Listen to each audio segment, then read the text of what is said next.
My name is Robert Scott. I'm the Commissioner of the Texas Education Agency. Dr. Paredes, to my right, asked me to get us started, and I'll make some brief comments, and then we'll roll over to him and start the agenda. Been involved in education for over 20 years, and I think that we've entered a very critical and interesting time. And first, I want to say it's great to be here again. I know last year we met. Second of all, if you are the dean of a college of education, raise your hand. Has there been tremendous turnover in the last year? How many of you have been on the job more than 2 years? A lot. I recognize many of you, but there seems to be a lot of new faces here from the last year's meeting, so I'm just trying to get a handle on how many new folks we have.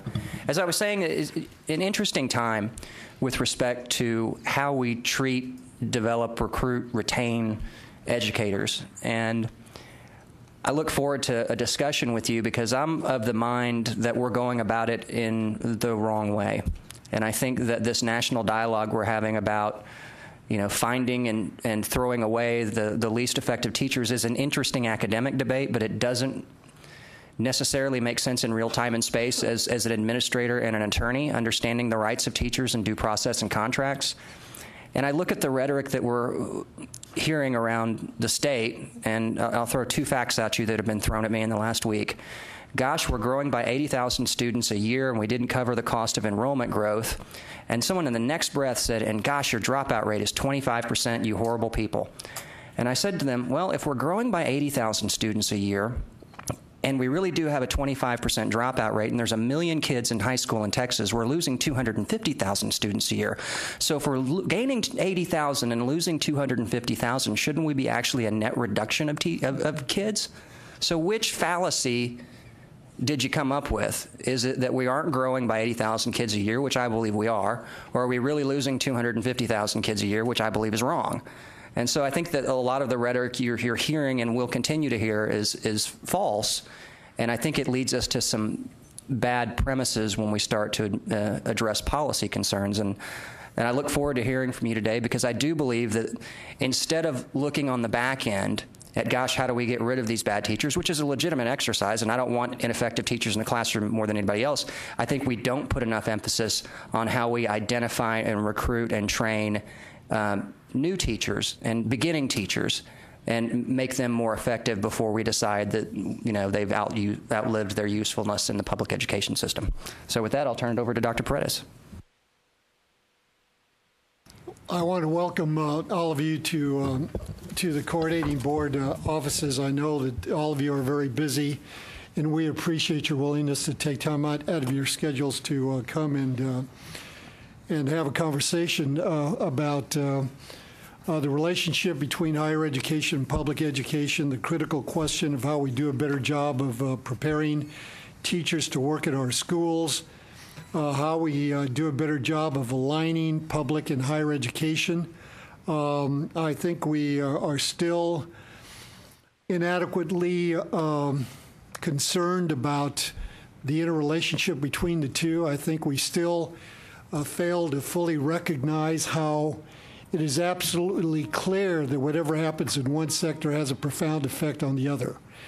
And I've tried, Robert and I have both tried, together and independently, have tried to make the legislature, for example, understand that you can't take the attitude, as I've often heard, well, this is going to be a public education session, and we're going to focus on higher education next session.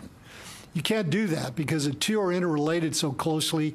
You have to look at the educational pipeline as being of a piece, and you have to make sure that you address critical education challenges up and down the pipeline simultaneously and comprehensively. We're still having conversations about how to do a better job training teachers. I think I made this comment last year, but since there are so many new people, I'll make it again. I was on a college campus just a couple of years ago speaking to a dean of education, and he was telling me how they were having extraordinary trouble preparing teachers to work in Hispanic communities. that by and large, that the students, the teachers they were producing they didn't have a high level of cultural competence, and they were having a devil of a problem dealing with the issue on this particular campus because of lack of expertise.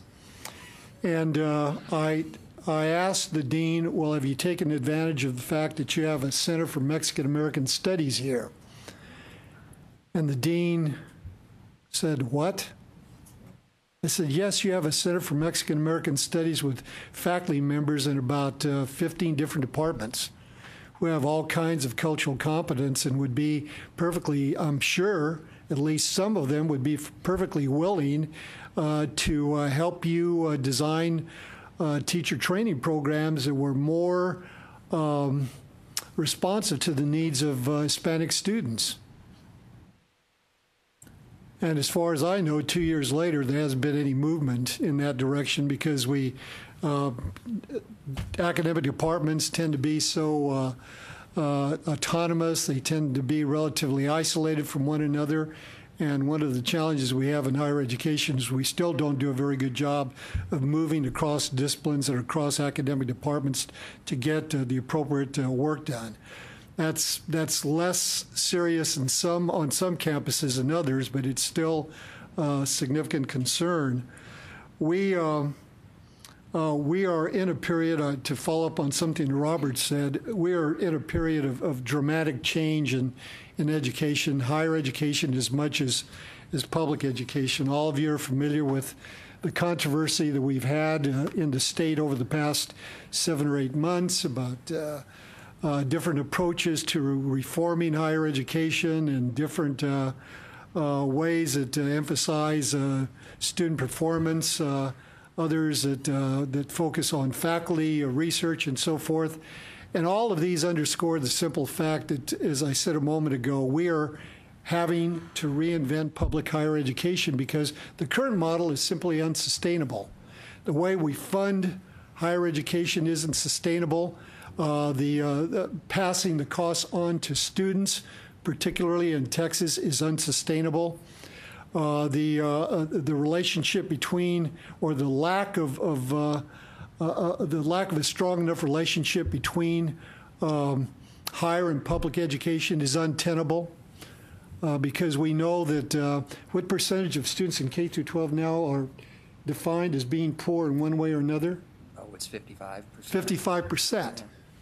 So that we know that number is not going down. We know that 55% of the kids in K through 12 now are defined by one measure or another as being poor. And all of you know, all of us in this room know that unfortunately poverty correlates with going to attending underperforming schools. And we know that already we're seeing the front edge of a bulge in students from these kinds of poor backgrounds, more and more Hispanic students coming to our universities and colleges, and we know that we are going to have to provide those students an awful lot more academic support than they currently get if they're going to be successful. And all of you have heard that we're placing a tremendous emphasis on improving graduation outcomes for our students. Well, a place to begin is to work with the K through 12 sector to get those students better prepared coming out of high school. And we've already started doing some things in that regard. The end of course exams clearly will have a college-ready component that the coordinating board and TEA will work on together to make sure that they're calibrated properly. And we will, in collecting data, we'll be able to identify which high schools are particularly successful in preparing students to go on to post-secondary education, which ones are not. So those are some of the things that, some of the issues that we will be addressing. But clearly, we have to talk some more about the kind of preparation that teachers need. We talked the last time about we have to find ways to attract more of our brightest students into the teaching profession. And because study after study has shown that unlike other occupations, other professions, teaching tends to attract its professionals from the bottom third of their university classes, whereas the highest achieving nations in the world typically attract their teachers from the top 25, 10, sometimes 5% of their university classes. And that's clearly a factor in our educational outcomes. Programs like You Teach, Teach for America, have demonstrated that it's not simply about salaries, that we can attract some of our brightest students into the teaching profession, at least for a couple of years, if we work aggressively to make the profession more attractive to some of our brightest students, to expose them to the pleasures, the joys, the satisfactions of working with young people and helping them succeed educationally. Those are some of the issues that we need to talk about today, and I'm sure we're not going to solve all the problems, but we need to have a continuing conversation about these critical issues. Are there any comments? I don't know that we have the time to have everybody introduce themselves, but maybe people that weren't here last year that are coming for the first time, could you all stand and we'll take a microphone around to you and just let us know who you are. Yeah. We got a microphone coming. I'll start back here. Hi, I'm Peg Gray Vickery. I am the provost at Texas A&M University, Central Texas. Diane Prince. I'm interim dean at University of Houston, Victoria, and I've been here before, done it before, but I'm right now serving an interim position. Catherine Whiteman, Dean of the College of Education at Texas A&M International. Lillian Potes, Interim Dean, College of Education, Texas Southern University. I'm Oscar Kreiner, the Interim Associate Dean for the College of Science and Technology at Texas Southern University. I'm Rachel Torres. I'm the Associate Dean, School of Education, UT Permian Basin. I'm Bob Bristow. I'm the Dean of School of Education at UTPB. Sarah Lawrence, A&M Texarkana. I'm department head here on behalf of my dean. Good. Yeah. Hello, I'm Michael Solers from Texas Southern University in the College of Liberal Arts and Behavioral Sciences. Hi, I'm Scott Ridley. I'm the Dean of the College of Ed, Texas Tech University. Hector Ochoa, Dean of the College of Ed, UT Pan American. John Trent, Dean of the College of Science and Mathematics, excuse me, University of Texas Pan American. Dalia Guerra, I'm Dean of the College of Arts and Humanities, UT Pan American. I'm Mona Weinberg, and I'm the Executive Director of the Center for Research, Evaluation, and Advancement of Teacher Ed, better known as CREATE. Miguel Escotet, Dean of the College of Education, UTB Brownsville. University of Texas Brownsville, Mikhail Bunyaev, Dean of Science, Mathematics, and Technology. Dave Morey, Associate Dean, College of Science and Engineering, Texas A&M Corpus Christi. Keith Usman, Interim Dean of University of Houston Downtown in Science and Technology. Kelly Styron, Interim Dean for the College of Liberal and Fine Arts, Tarleton State University. Glenda Moss, Department Chair, Education at UNT Dallas. Larry Lemansky, Provost, Texas A&M University Commerce. Sal Tardo, Dean of Humanities, Social Sciences, and Arts, Texas A&M Commerce. Michael Huff, Interim Dean, Arts and Sciences, Texas A&M University, Kingsville.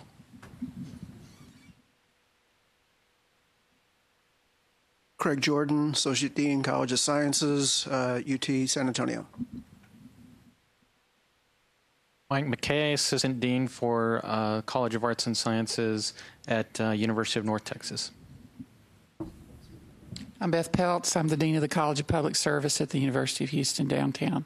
I was unable to come last year. Patricia Witherspoon, Dean of the College of Liberal Arts, University of Texas, El Paso. Judith Munter, Associate Dean, College of Education, University of Texas at El Paso. Joe Kiki, Associate Director of UTeach Liberal Arts at the University of Texas at Austin.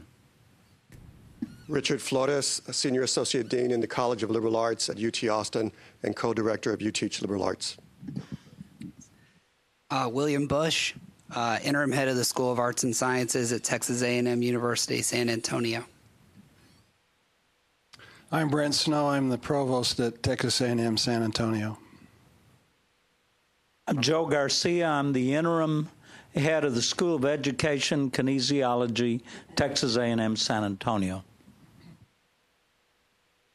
I'm George Fair, Dean of the School of Interdisciplinary Studies, which has responsibility for education, University of Texas, Dallas. I'm Don Topliff, Dean of College of Agriculture, Science, and Engineering at West Texas A&M.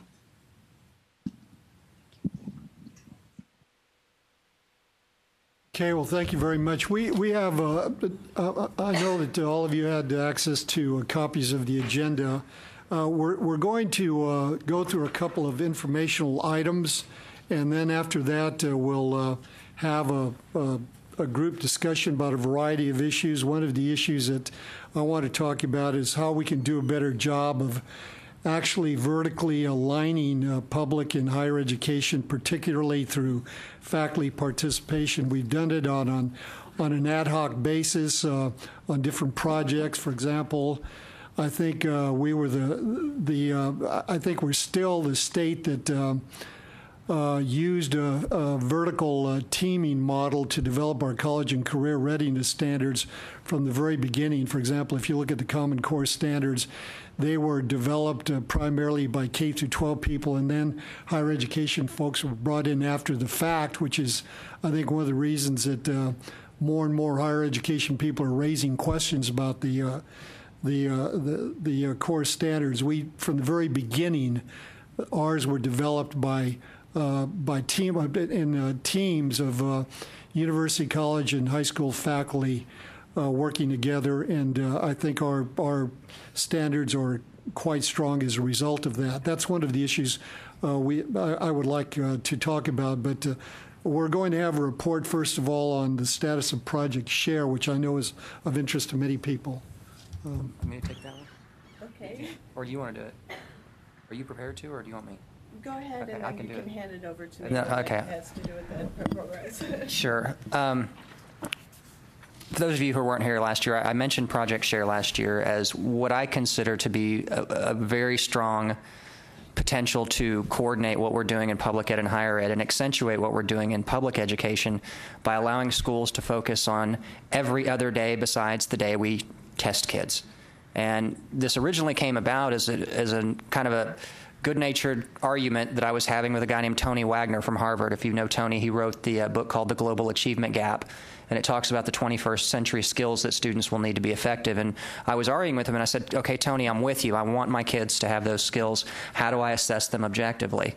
And he said, well, you can't. And I said, well, I'm sunk. I can't do this then. And he said, what do you mean? I said, the first time I call a school up and say I'm shutting you down, and the principal says, why? And I say, your kids just aren't curious enough. How did I quantify that?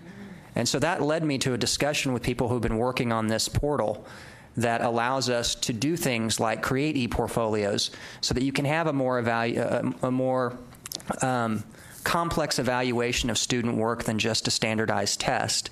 That you can create an algorithm, for instance, that you can put an essay into, and based on the decisions of tens of thousands of teachers about student work, it'll tell you whether that essay falls on the path to college readiness. Is this 8th grade work? Is this 11th grade work? Or is this first-year college work?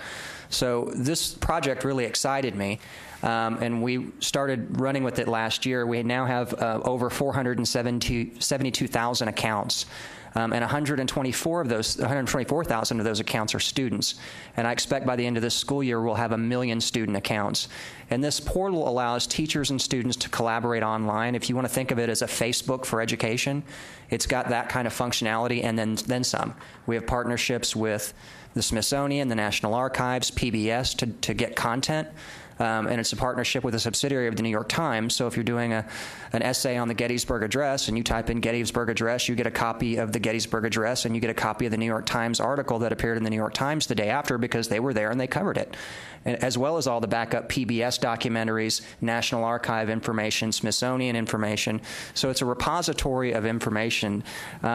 We are going to begin this year rolling it out to colleges of education, so faculty and students can become familiar with this before they enter the classroom. And I'll let Janice talk a little bit more about how we're going to roll that out. My name is Janice Lopez, and I'm with TEA. I'm Director of Educator Certification and Standards in Fingerprinting. So it really makes a lot of sense. What I wanted to talk just a few minutes about was the fact that this was actually developed in curriculum. And what the beauty of this is that now it's rolling over to ed prep programs who are preparing teachers to teach students in the classroom. So it makes so much sense to provide the PD, the professional development, before the teacher actually gets in the classroom. And we are just starting to look at how we're going to address the different needs of the universities and the alternative certification programs, because we have universities that also have alternative certification programs. So we don't have an answer to all of those things, but we're a lot closer than we were a year ago, and we will be training people to use the portal. We've already been trained to use it. All of our staff at TEA has been trained to use it. So we won't just give you a login and password and expect for you to be able to use it with your candidates in your programs. We'll give you some idea of the resources and how to roll those out to your students and candidates in your programs. So stay tuned, and I think within the next year, you'll be able to share those resources. And just to piggyback on what you were saying, one of the things when I was in the classroom years ago was the lack of resources. I kept saying, where can I go?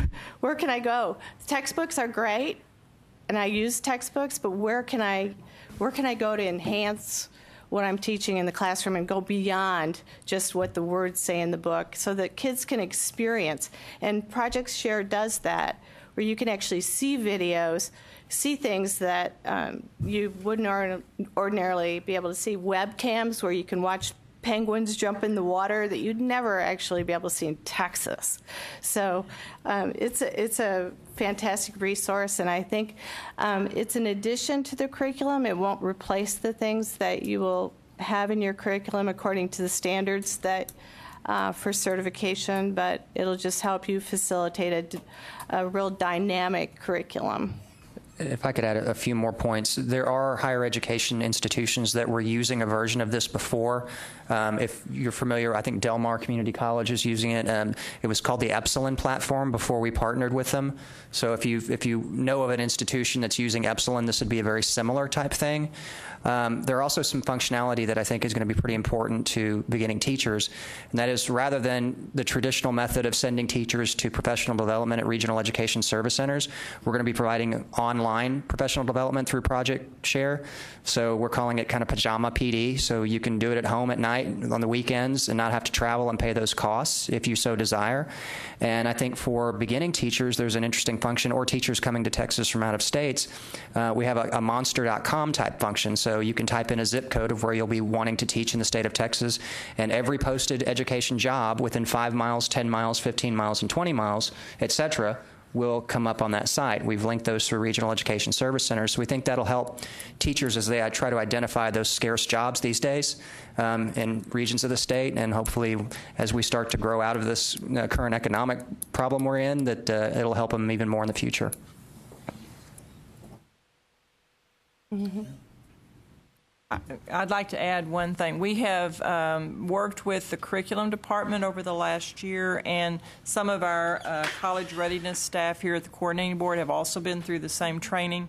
And it's my understanding that for the Epsilon platform, even now, the universities, if you have the EDU, email, you can access that platform now. You will not be able to get into the PD, but if you want to look at a lot of the resources, they're available. We had a session on this just last week. So the easy way, if you're not really familiar with it, you certainly could contact the service center in your area, because they've been supporting this for the last year, and they could probably help you with any problem you have. It's pretty simple. I'm not Miss Technology, and it was not difficult for me to go on. And if you have an EDU type email, it's my understanding you shouldn't have any problems. Yes, ma'am. Pardon? There is no fee for using the EDU piece, correct? No, we're funding it at the state level with state resources, and we'll beg, borrow, and steal to keep it that way. That was one of the issues that I wanted to make sure for public schools at the very beginning, is that I wasn't creating something that was just going to be a financial drain on them. Right. Thank you. Any other questions? Is the access for the K-12 students? They'll be able to access from either environment, but the sessions will always be moderated by an adult, responsible adult educator, so that we will not allow people just to come into the system from the outside and interact with students. We want to keep that firewall in place. Yes. You turn on your microphone, please. Yeah, the title Project Share suggests that teachers will be able to upload what they're doing, lessons, lesson plans, best practices. Who's going to be managing intellectual property issues?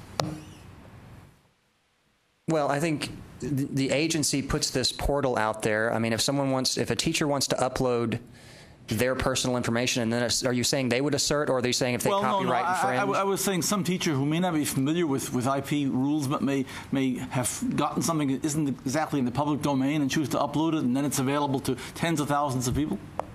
Well, the communities are small and organized, so it's not like it's an open thread for everybody to look at. I mean, they're more like discussion groups that I think that are going on. And so I guess if we run into that issue, we have not run into the issue yet to my knowledge, but Janice, do you have any? I can't think of any instance. We haven't had any problems like that thus far, but that may be a bridge we have to cross when we come to it.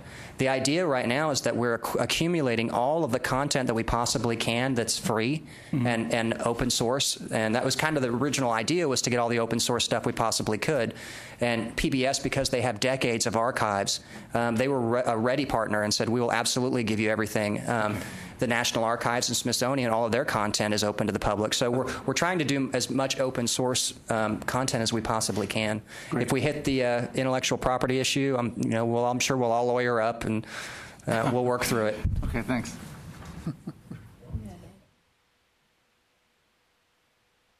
Okay, why don't we move on? We're going to talk about ASAP.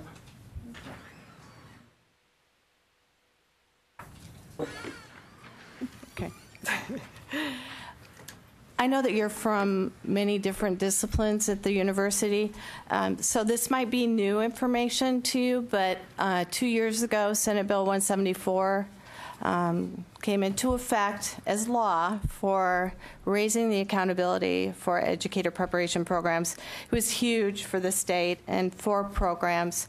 We're in the the third year of implementation of that bill. And we now have Chapter 229, Texas Administrative Code, to support the bill. It is 4 new standards. And I say new because the one, even though we've always had pass rates on certification examinations, we've raised the pass rate to 80% this year. So we've been working with programs over the last 3 years. It's very comprehensive. It incorporates, like I said, the higher accountability for educator preparation programs, but also there's a second piece that we're developing right now, and that is the consumer information website.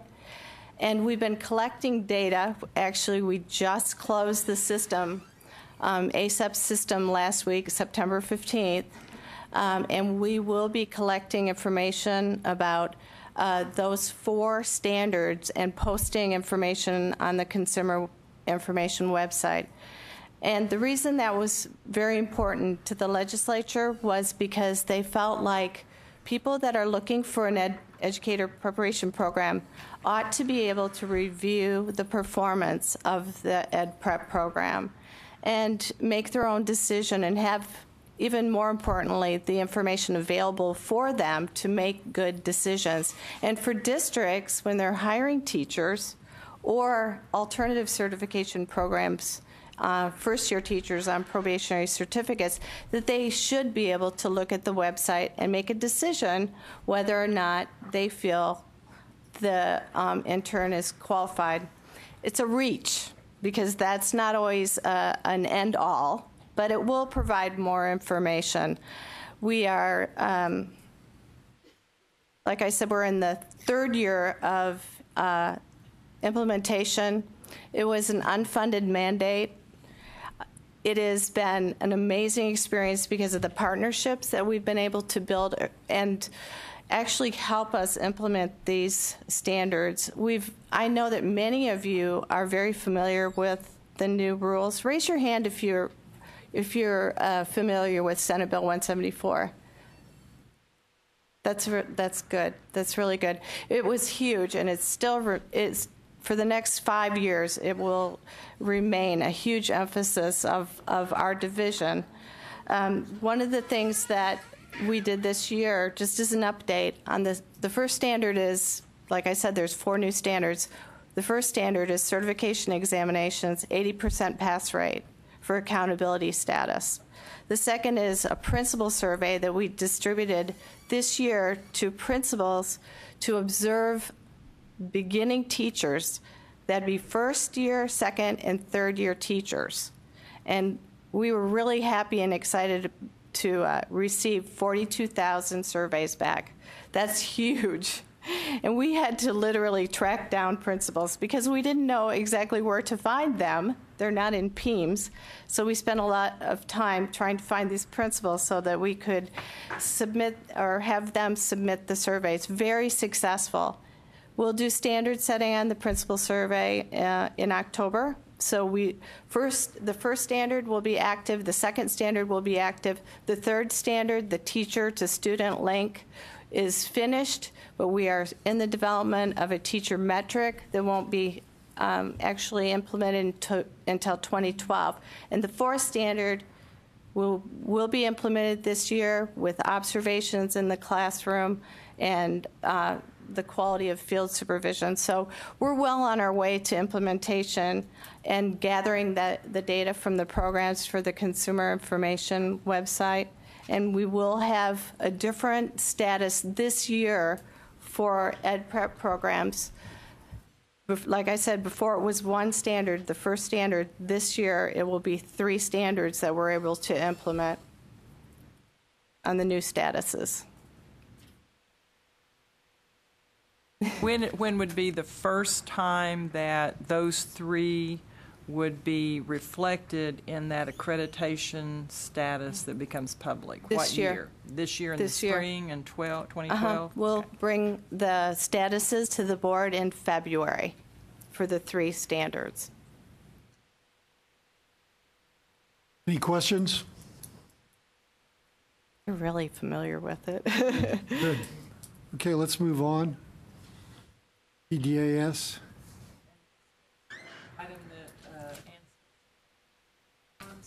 Yeah. This is kind of one of the subjects I was talking about in the beginning of this being a very interesting time in how we evaluate teachers. And I know you all are all familiar with the national dialogue on utilizing standardized testing to make high-stakes decisions about teachers' jobs and the controversy that causes.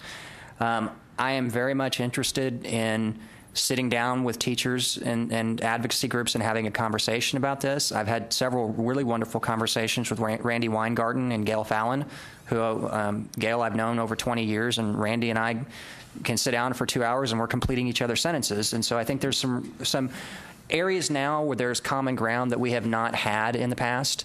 And I think we can take advantage of that. What I do not want to see is a system that does this to teachers and not with teachers. And so I want to be very careful about the mix of what percentage is used for an evaluation. And I'm a big believer in multiple measures here. It can't just be one test. You know, the last time we went through this in the 90s with Bill Reeves, and I think out of the 52 domains in PDAS, one of them was student assessment data, and that was a fight to end all fights back in the 90s. We've now evolved beyond that. I mean, just a couple of years ago, with having 300 or 400 districts doing essentially merit pay, if you'd have told me we would have had that level 5 years before that, I would have said, no way. But we are at a point now that I think that we can have this dialogue. As an attorney, though, I know that you can't make it a black box either. It can't be this algorithm that you put data in on one end and a pink slip pops out on the other end and you go, surprise, you're fired.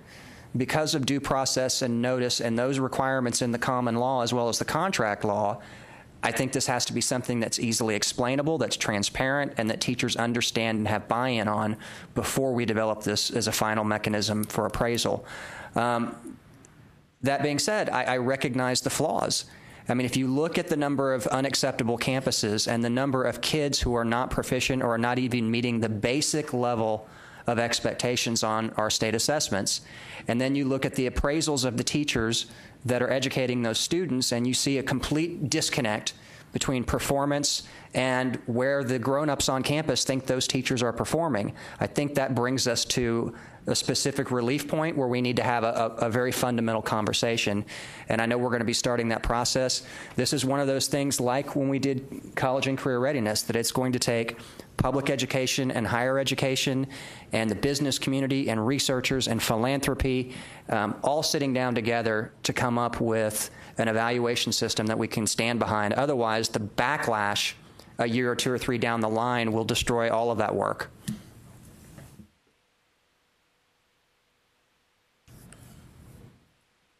The next item that we wanted to just briefly share with you is some information about a very new program that's a collaborative for improving teacher quality, funded by the Sid Richardson Foundation between the CREATE program, Mona Weinberg, you've already met, and the coordinating board.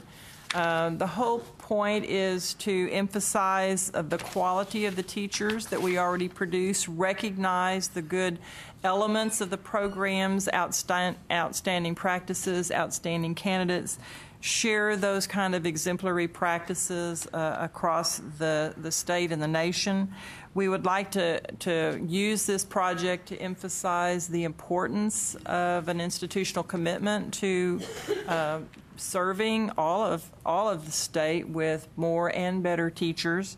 Part of the initiative will be to share the PACE. Many of you who are familiar with the PACE guide will expand that, pull in additional data resources as they become available. Some of the pieces that we've talked about here coming out of the data systems and the upgrades and all of the systems that are moving forward, those will be built in and we'll expand that. So we're just getting started. This month is the first of that effort, and it is a 2-year effort.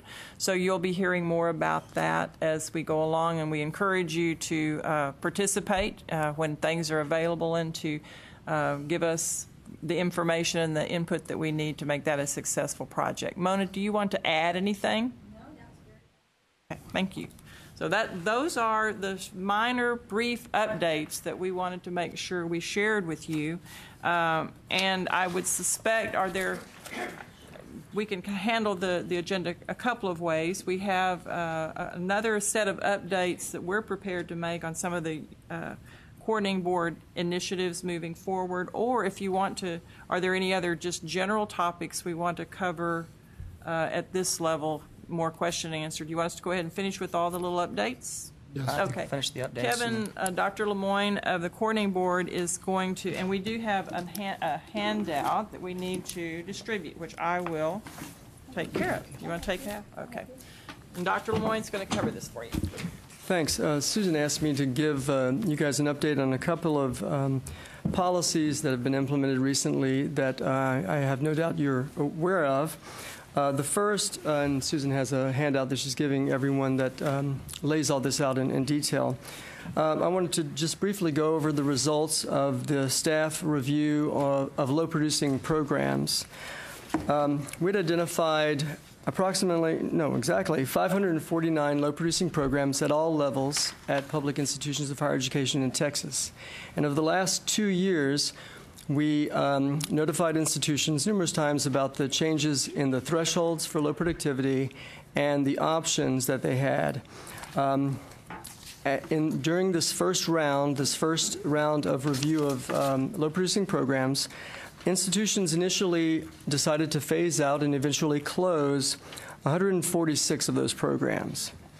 Following that, institutions chose to consolidate like programs or similar programs on the order of about 92 of those. The other low-producing programs, institutions requested that the coordinating board consider a temporary exemption for a particular period of time so that the program and the institution could develop an action plan to recruit, retain, and graduate more students. We received 306 requests for temporary exemptions, and my and Dr. Stevenson's staff in the Academic Affairs and Research Division spent quite a bit of the summer reviewing these quite carefully. We recommended to the board that 216 of those programs receive a temporary exemption of either 2 years or 4 years. The 4-year exemption was primarily for programs that were made up primarily of courses from other degree programs, where the cost to implement the program was minimal, if not nothing at all. And we also recommended to the coordinating board that we deny temporary exemptions for approximately 90 programs. These are programs that had demonstrated very low numbers of graduates over a 5-year period. The trend in the number of graduates over that period was also decreasing, not increasing. In some cases, the action plans submitted by the institutions did not have detailed specific strategies on how they were going to recruit, retain, and graduate students. And we also looked at the size of upper division courses that supported the major. And when a large percentage of those courses were quote-unquote small classes at the undergraduate level, that would be fewer than 10 students in the class, we found that those were not cost-efficient and cost-effective for the state and for the program, and recommended a denial of the exemption.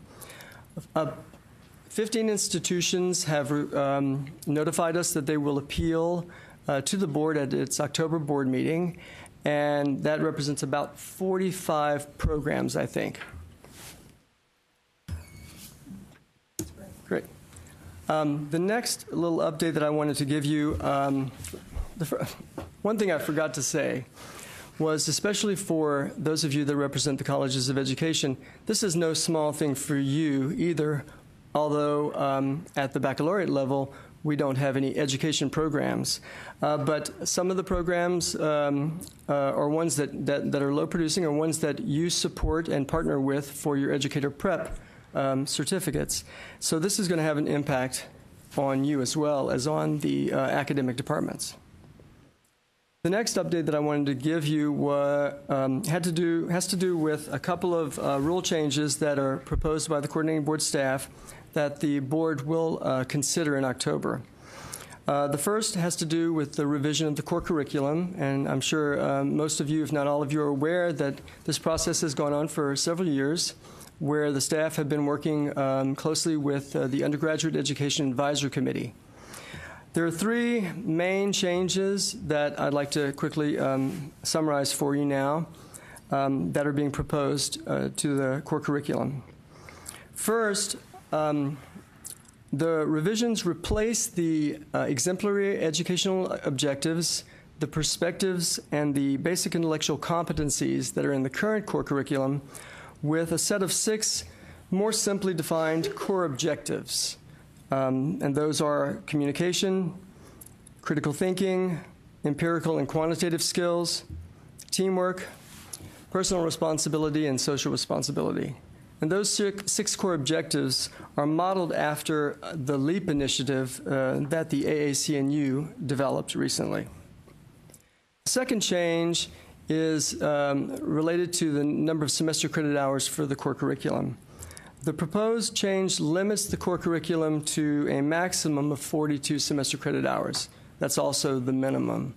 And as you know, since the core curriculum was established some years ago, there was a range, in fact, depending on the institution, anywhere between 42 and 48 hours. Given the statutory limit on the number of semester credit hours in baccalaureate programs, reducing that to 120 unless a program can demonstrate a compelling academic reason for a higher number, we felt that taking the core down to 42 hours was appropriate. And then the last change is basically in the what is now called the institutionally designated option. The proposed rule changes redefine that and call it the component area option. And the change basically stipulates that those 6 hours that institutions have had quite a bit of flexibility with up until this point are a little more restricted. The 6 hours of the component area option now must be filled with courses that would be approved in the other 8 component areas. So you would have a list of approved courses for communication, for mathematics, for science, for social and behavioral sciences, for example. And in some cases, you may need to fill in the gaps. If the science component area requires a minimum of 6 hours, but you require 2 hours of lab, you could pull those 2 hours from the component area option. And then the third rule change that I wanted to mention to you, though it doesn't have a direct effect on four-year institutions, it does have an indirect effect, at least in terms of transfer. We've proposed a couple of changes to the academic course guide manual and the criteria for including new courses into the ACGM, and some changes to the criteria for unique need courses. And just quickly, for those of you who may not know what the ACGM is, that is the set of courses that community and technical colleges are allowed to offer and receive state funding for. Those are the academic transfer courses. The vast majority of those courses are ones the institutions use to satisfy the core curriculum, but also to satisfy discipline-specific lower division requirements for baccalaureate programs in certain fields of study, or in, for example, the mechanical engineering transfer compact that we've worked to develop in the last couple of years. The proposed change would require that the course being proposed to be added to the ACGM satisfy a discipline-specific requirement in the major, or satisfy a prerequisite requirement of the major of a baccalaureate program at 5 or more Texas public institutions. And the key word here is 5. Right now, for a course to be added to the ACGM, it needs no more than 2 universities to say we will accept it. What that means is the other 36 general academic teaching institutions would be obligated to accept that course and transfer and figure out a way to fit it into the degree programs. The second change related to unique need, that's a mechanism for community colleges to offer academic transfer courses that are outside of the ACGM and receive state funding for. The current rules are pretty loose, I'll say, and allow community colleges to offer a broad array of academic courses at the lower division that may not necessarily meet the needs or meet the requirements of the lower division requirements of a baccalaureate program. And that's basically one of the main changes that we've made to the rules. The course must be acceptable for transfer and apply towards a baccalaureate degree. It must satisfy a lower division requirement of a baccalaureate degree and can't satisfy simply the core curriculum, for example. And it has to be accepted at a minimum of 3 Texas public institutions as opposed to 2 right now. I have a little presentation on another set of rules related to graduate education, but I don't want to take up too much of your time. I think they would like to hear that. Would you not like to hear? Yes, I see nods. Okay. I apologize if I'm going too fast, but I did want to cover a lot of material quickly. The third update that I wanted to give you was, and I'm sure you guys are working with your graduate schools on this right now, the board passed rules in April of 2011 related to the periodic review of graduate programs at public institutions of higher education. Basically, we did a survey several years ago to determine the extent to which institutions did regular external reviews of their graduate programs and found that there was a lot of variability, frankly. And in some cases, institutions didn't have a set plan or a regular schedule for the review of programs. So the rules do 2 things. They put all institutions on sort of the same cycle, a 7-year cycle of reviewing every graduate program, at least every 7 years. And it also ensures some consistency in terms of the measures that you would look at across programs, across institutions in the state. There are 2 types of measures that are identified in the rules. You, of course, institutions, of course, can build upon that and do build upon these measures in their program reviews. One I would call quality measures, things like faculty publications, student financial aid support, things like that. And then there are effectiveness measures as well. For doctoral programs, the 18 characteristics of doctoral programs are expected to be evaluated as a part of the doctoral program's review, and other effectiveness measures like time to degree and graduation rates. The institution is expected to do a self-study first and then to work with out-of-state experts in the field to do an outside review of the program. The program, a doctoral program, is expected to be reviewed by 2 outside consultants, outside reviewers, and a master's program by at least 1. And no later than 90 days after that process is complete for a particular program, and the institution has prepared its response to any of the findings of the review team, the institution is expected to submit a summary of their self-study, the full report from the external review team, and the institution's response to those findings to the coordinating board. Coordinating board staff will review each submission to determine if the institution has adequately addressed the findings or areas of improvement and have developed strong, specific action plans to address them. I think that concludes my update. Before Kevin gets away, does anybody have any questions, follow-up questions on any of those items that he's our expert? I'd like to be able to take something. There are both handouts and URLs, and I'm not sure if we had printed enough handouts. We have plenty of handouts that. But Cheryl, I'll be happy to send you a link. There are some more here, right here. Got mine. You don't want to do doctoral review. We actually have a website developed that lays out all of the criteria for evaluation of low-producing programs, all of the procedures, and what have you. We are in the process of developing a similar site for the graduate program review process, and then as soon as the core curriculum rules are passed by the board, we will launch that website as well. Sir. I have a question about, if you mentioned this particular bullet, I missed it. I wonder if you had anything to say about the first bullet in the second column. It's talking about authorizing the staff to approve changes in the number of semester credit Oh, I'm hours. sorry. I did forget that one. I skipped over that one. There's another rule change proposed for consideration by the board this October, and that would authorize the staff to review and approve changes to the semester credit hours in existing degree programs at institutions.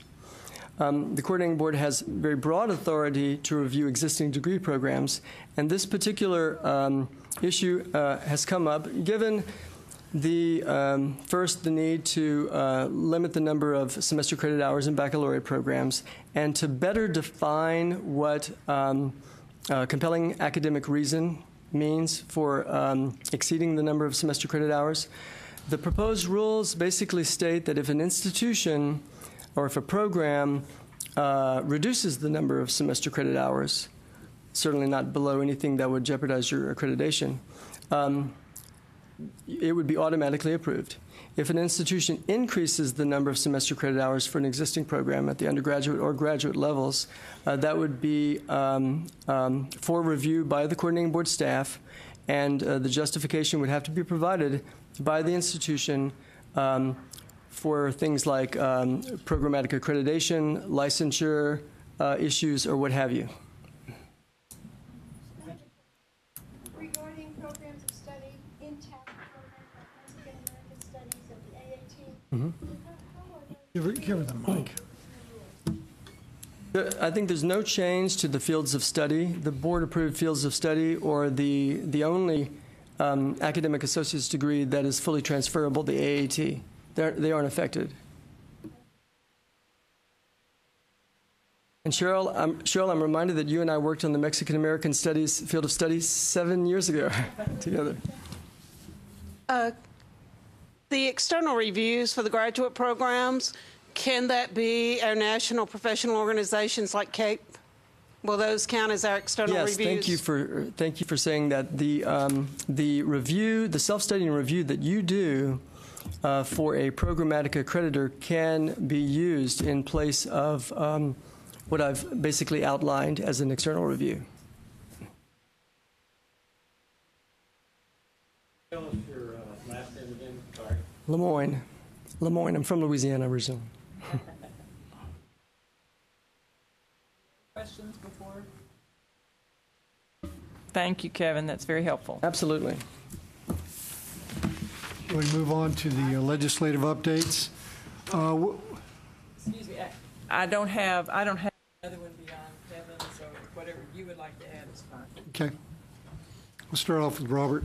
As far as the legislature goes, I think the most profound and significant thing that they did was finally go home. With respect to the operation of public schools, Senate Bill 6 is, I think, going to be the most significant, and this relates to instructional materials.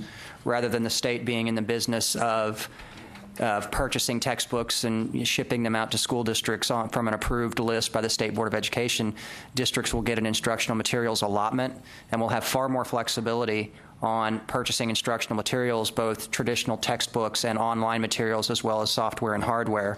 And I think that it will take a while for districts to recognize the extent of that flexibility. And I think that right now, I mean, they're probably skewing more towards the traditional textbook and venturing into the more online type resources, but I think that will change over time. The other significant thing that is really what they didn't do. There were a number of initiatives to roll back testing requirements, roll back accountability requirements in public education, and those were halted, although there were some interesting votes to suspend standardized testing for 2 years, I think in response to potential budget cuts, and really trying to repeal end-of-course exams, which I thought was a mistake, and I think that we need to continue on that path, as Dr. Paredes was saying, as part of our college and career readiness goal. So I think that what they didn't do is didn't allow us to retreat on the improvements that we are making and the development towards college and career readiness, I think we can continue to do that. Now, when I testified before the Senate Finance and House Appropriations Committee, we were originally looking at about a $10 billion cut to the foundation school program, and I testified that that was far too much of a cut to continue to administer the current assessment and accountability systems, and they were able to restore about $6 billion. So when you hear about the cuts in public education, it is going to be called about a $4 billion cut, but that is a cut to the projected increase that would have happened under old formulas. They adjusted the formulas so that they were able to appropriate within the funds that they had available. And I think that there are sufficient funds to continue to implement the New STAR and end-of-course assessments and continue to develop the accountability system with those resources. That being said, I will likely be sued in the next few weeks because there are plenty out there who say that there are not sufficient funds for this. But I really believe in continuing the development of that accountability system because I do believe in developing a system that's not just about the standardized test, but what does a high-quality fine arts program look like, and how do you reward that? And what does a high-quality career and tech program look like, and how do you reward that as part of the accountability system? So that's what I'm most looking forward to developing over the next year or two. And with that, I'll hand it off to Raymond. Well, as all of you know, the two most dramatic pieces of legislation that were passed that apply to higher education were, number one, SB 28, which changes the method by which we will allocate Texas grant monies to students. As you know, historically, what we have done is we've simply allocated the money pretty much on a first-come, first-served basis. The students who meet the need criteria simply would line up at their respective institutions, and the institutions would allocate the money strictly on the basis of need until funds ran out. And beginning in the fall of 2014, we will use what we have called the priority model.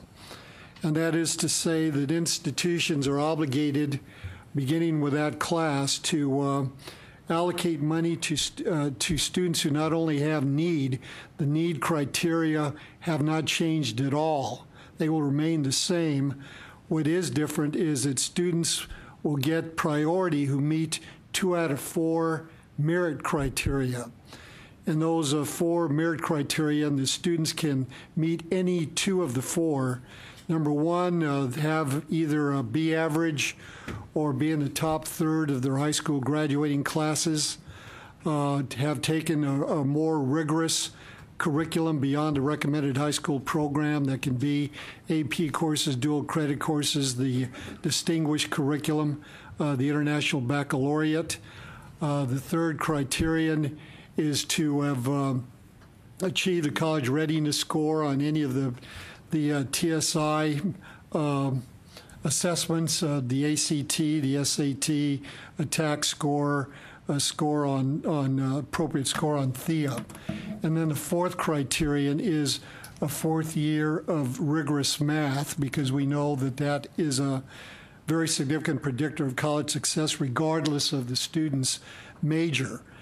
Institutions will be required to give preference to those students until they run out of money, after which, or until they run out of students who meet those criteria, after which they can allocate any remaining funds to students in the old way, which is to say by a lottery. Some institutions have said they will do it on the basis of greatest need, which is okay with us.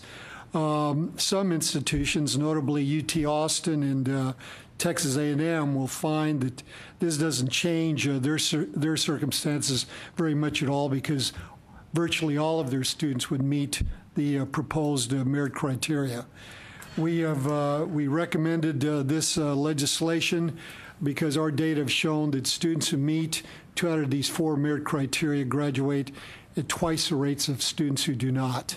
And we simply need to use our financial aid resources more effectively, and we believe it's important to send a message to students, and this is where higher education and public education intersect. We want to send a message to students in high school. We expect them to work hard and achieve at at relatively high levels.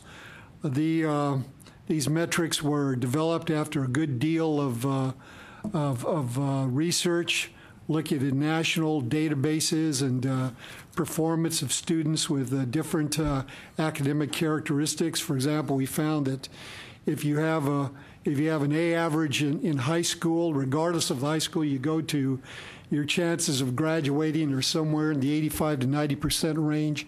If you have a C average, then your chances of graduating are somewhere under 20%. So we set the threshold right in between, and we looked at other criteria that led us to these metrics. These metrics will not affect the ethnic composition of the students that receive Texas grants. We found that we have a large number of students in all ethnic groups that would meet these standards.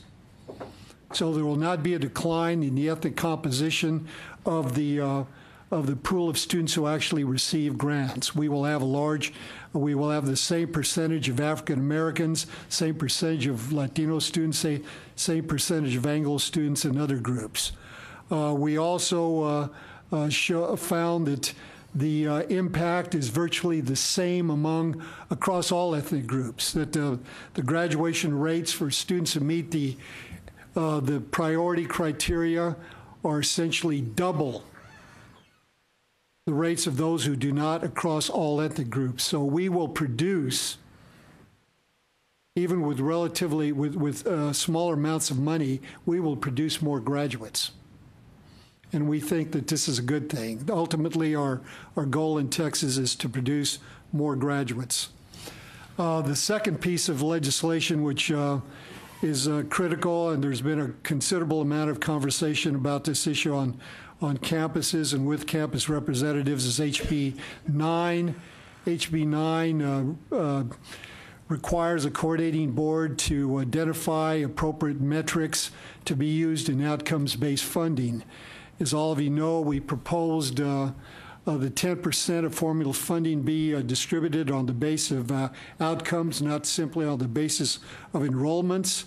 House Bill 9 creates a pathway for us to get that done in the next session. I think we would have gotten the appropriation part of it done in the 2011 session if it hadn't been for the budget situation, and also for the fact that some members of the legislature were worried about coming up with a new funding formula methodology when there were going to be significant cuts to every institution's appropriations to begin with.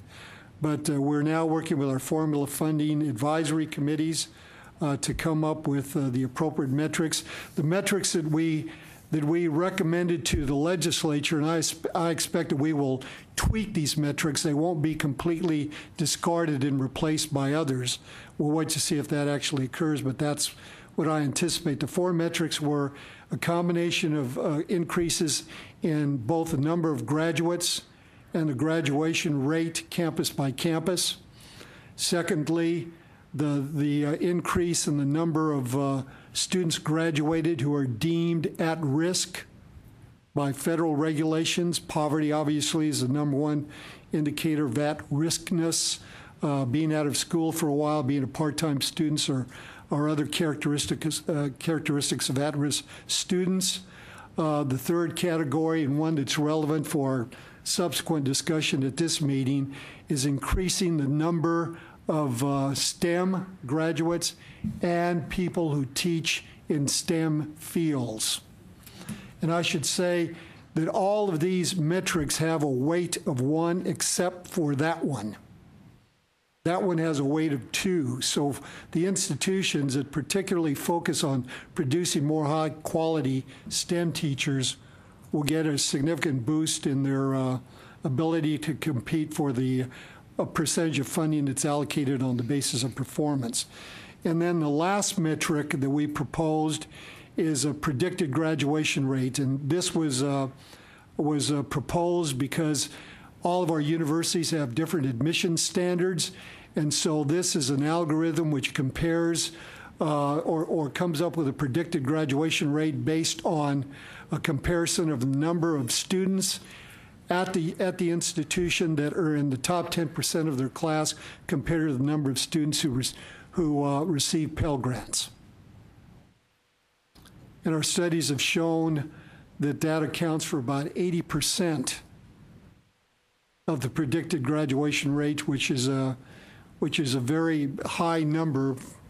At least that's what I'm told by experts in this kind of regression analysis. So we are going to propose some version of those metrics based on consultation with our Formula Funding Advisory Committee. But I think it's clear that we'll get this done next session. Over 20 states have gone to some form of performance-based funding, and one state, notably Tennessee, is doing 100% of its funding to higher education on the basis of performance and outcomes. So, any questions about those issues? I have one more bill, one issue I wanted to. Robert? There's one thing I left off that it's not a huge bill right now, but could be in the future, and that's Senate Bill 1557. That was, as I was talking about the backlash to standardized testing, there's a backlash for a lot of reasons. A lot of people are upset about the intensity of the use of standardized testing, but I think one of the most interesting arguments came to me from some superintendents from very high-performing districts that were arguing that their students were capable of doing far beyond where we were assessing on the standardized test, and that their teachers were limiting their instruction. And when asked why they weren't moving beyond it, they said, we're held accountable at this level. We're certainly not going to go to this level. We're going to focus here.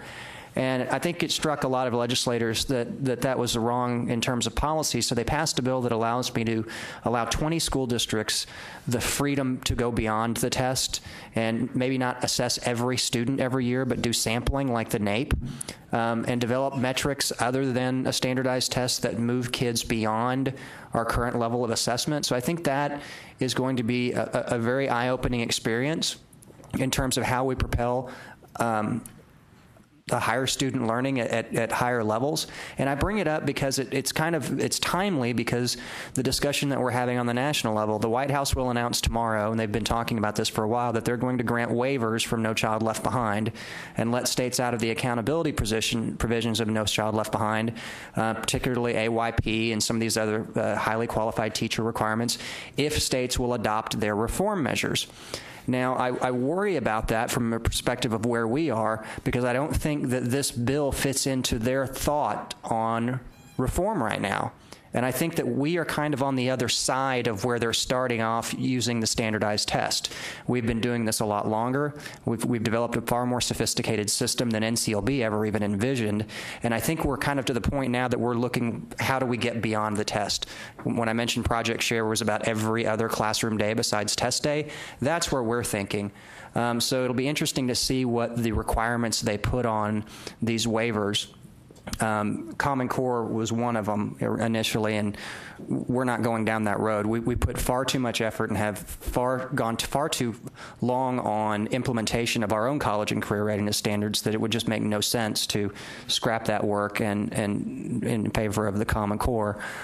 So it'll be interesting to see what the White House announcements tomorrow. There will be a number of people who challenge the legality of what they're doing.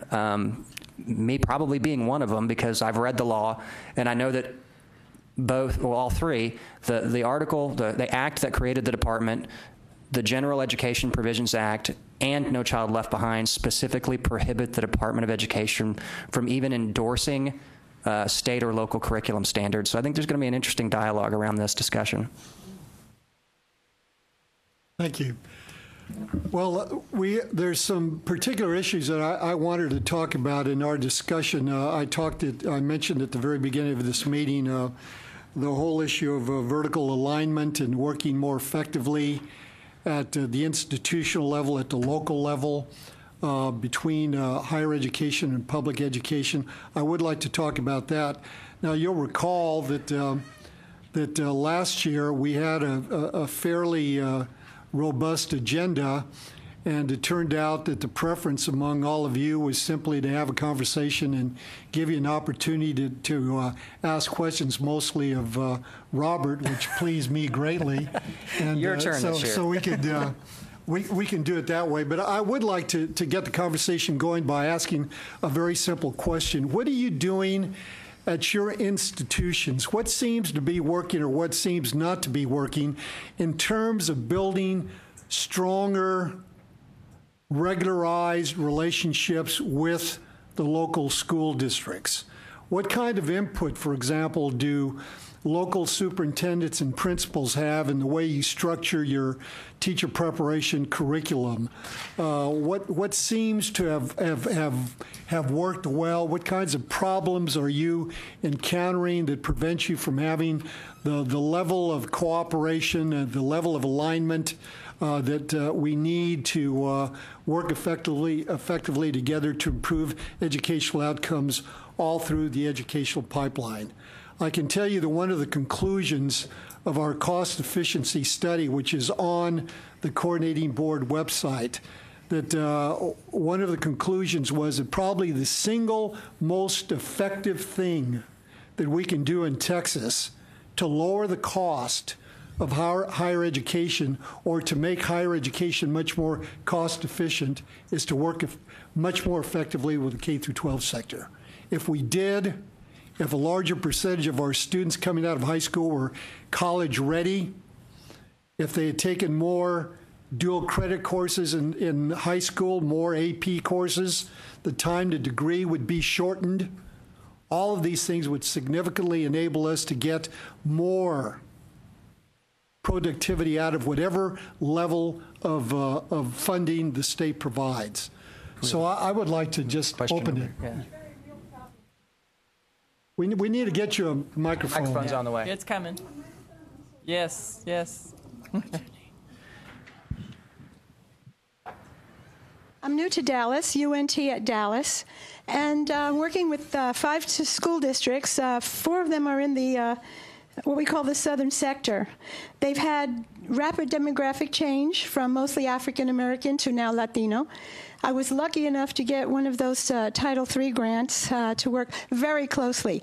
One of the things that we're proposing and that we started to work with the 5 districts, which is DeSoto, Lancaster, Cedar Hill, and there's one more there in Duncanville, is to have a career ladder program. They have bilingual aides. They're terrific. They've been there for years. The idea was to move them into teaching.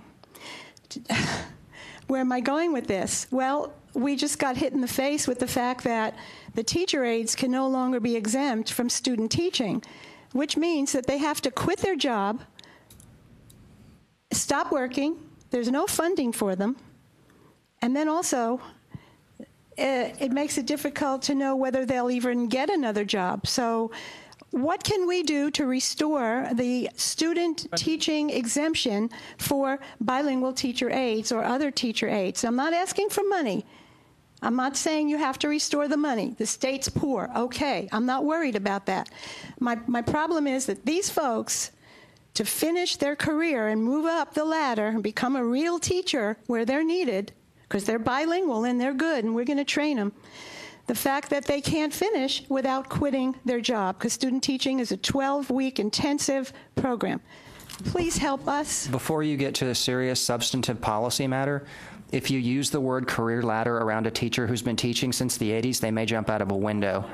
So because that was a very controversial topic, you might want to think of a different name. They'll burn you at the stake. Yeah, you don't want to be assaulted, but, you know. Yeah, I get it. Been there, done that. Yes, ma'am, you have a...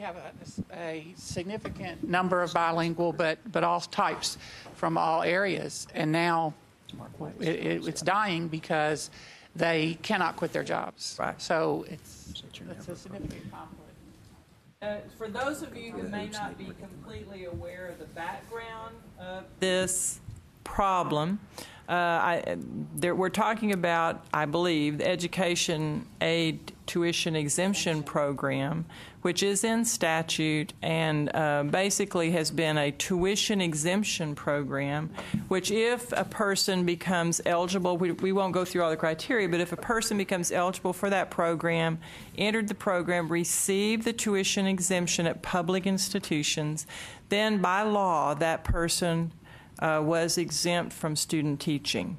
Therefore, they didn't have to quit their jobs. That program was not funded by the legislature this biennium. So as of September 1, there is no funding to put people into that program and, in fact, pay for that tuition bill.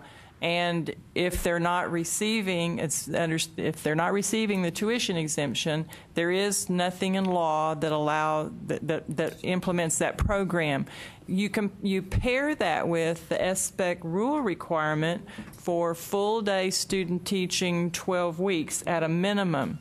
And so that's where, as I understand it, the problem comes, because if you're not under this exemption, you must do full-day, 12-week student teaching. And so that's what the issue is. I'm not sure what the resolution is. Temporary or provisional or school district teaching? You don't have, oh, they don't have a degree, okay. Right. So, I mean, that becomes, I mean, it really becomes, I think, an issue with the requirements for student teaching. We've talked with many of you about the problems we have in the student teaching exemption. The only thing in law that we have that relates is the part that's not operational right now. So coordinating board doesn't have a way for those students to be under that provision.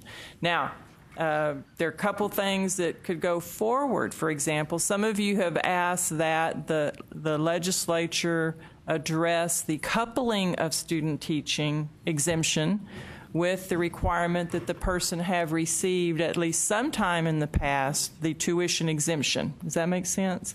There's a we have information, a long Q&A on our site about the education aid tuition. I always put education aid tuition exemption because people just call me about the student teaching exemption because they think because they've been an aide ever, they're exempt from student teaching. I have to explain to them that no, that you must be in this program before that works. So I would appreciate your helping to clear that up because it saved me a lot of calls from a lot of very frustrated education aides.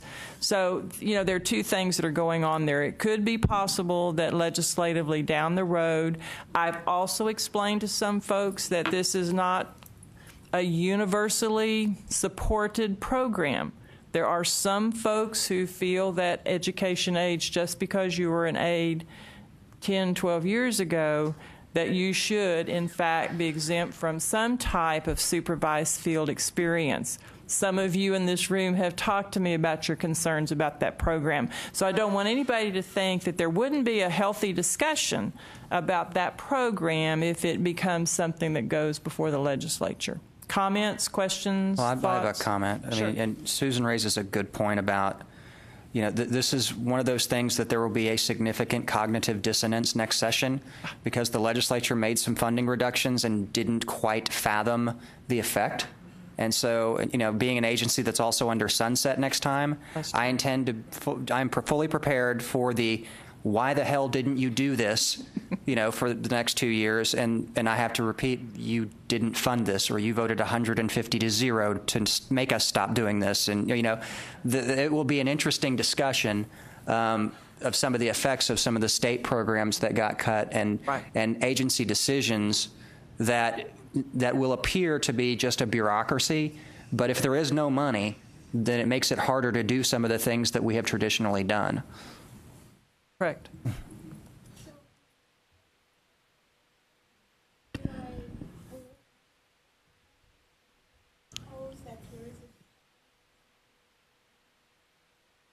The legislative attention to the way the law is structured is certainly one option.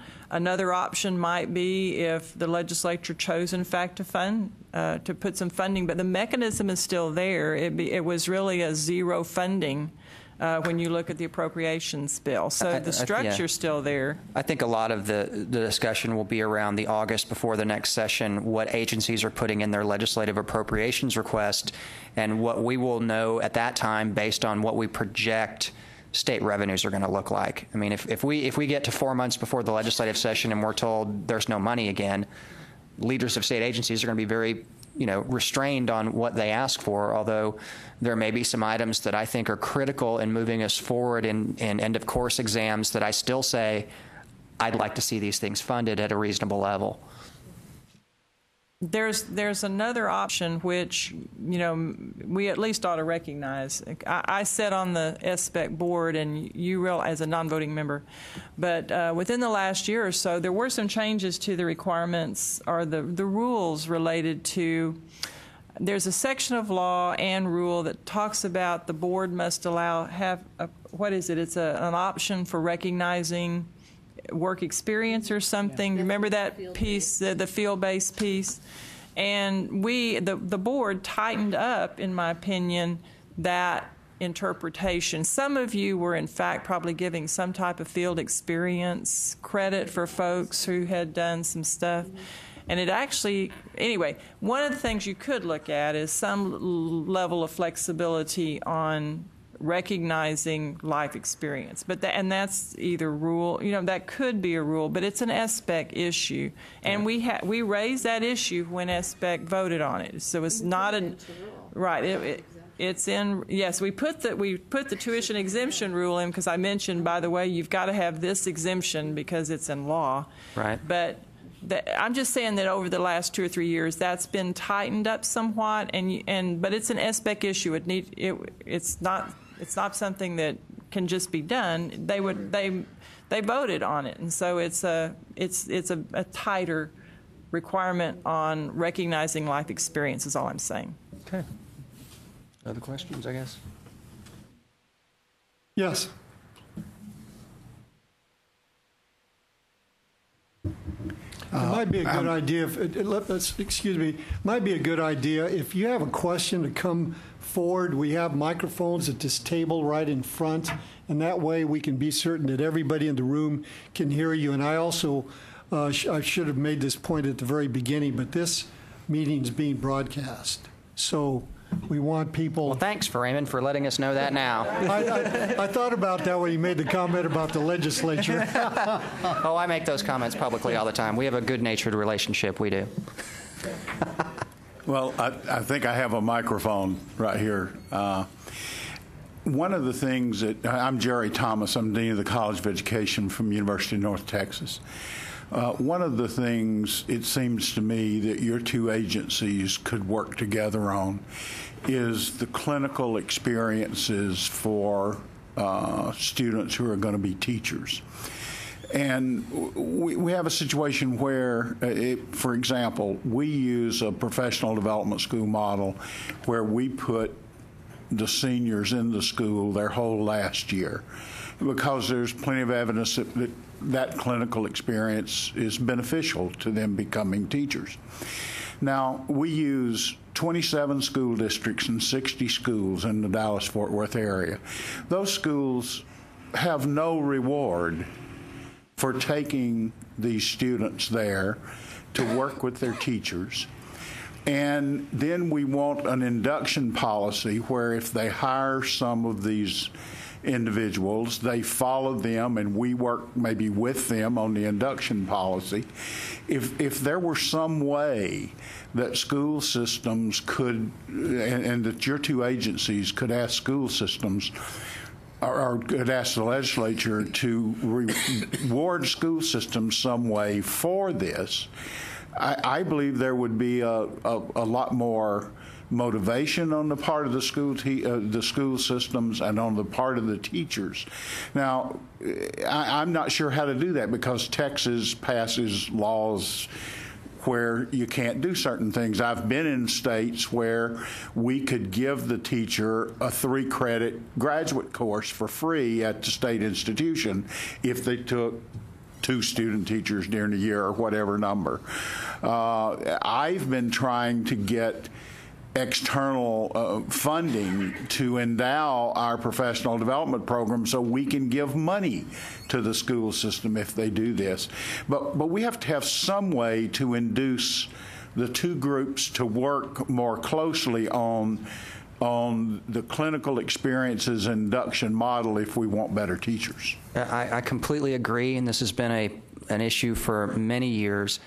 And we've answered it in different ways. One of the swings we did back the other way was say, well, you only have to do X number of hours, and we'll allow you to do half those hours watching videos. And then other groups came back in and said, well, the students in the videos need to be Texas students. And some of us said, well, what difference does that make? And so there are a lot of kind of non-common sense arguments that we had. But one of there are lots of carrots that you can put in the system too. And let me just give you one example. Those 20 districts that are really high performing that I'm going to give permission to be out of the accountability system, I would love to include as a mechanism there, I need you to be working with new teachers.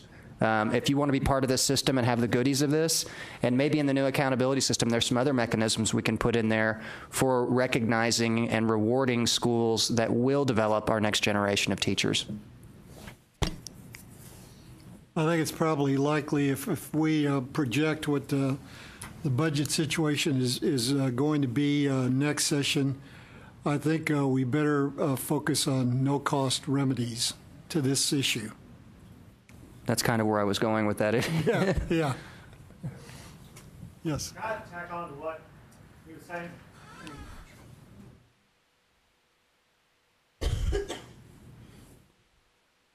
Judy, you might want to place yourself more strategically right in the aisle.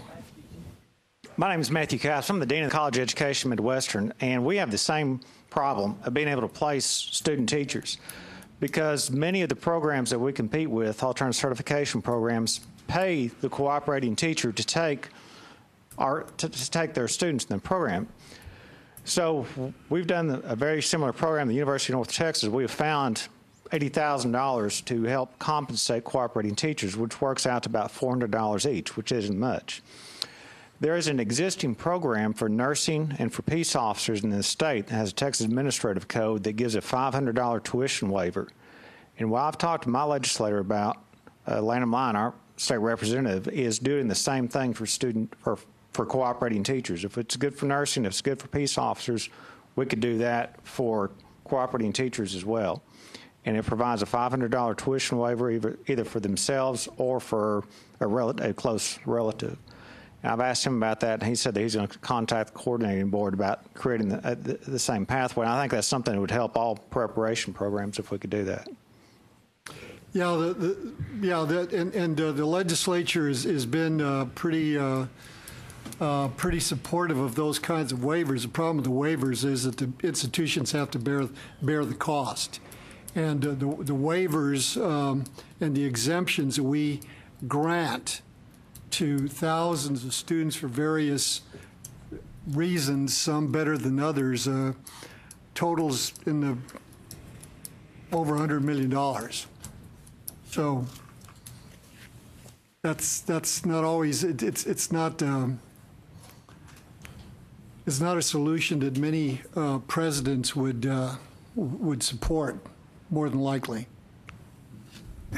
Still on the same topic, many of those teachers that we might grant that waiver to then come enroll in our graduate programs and pay tuition.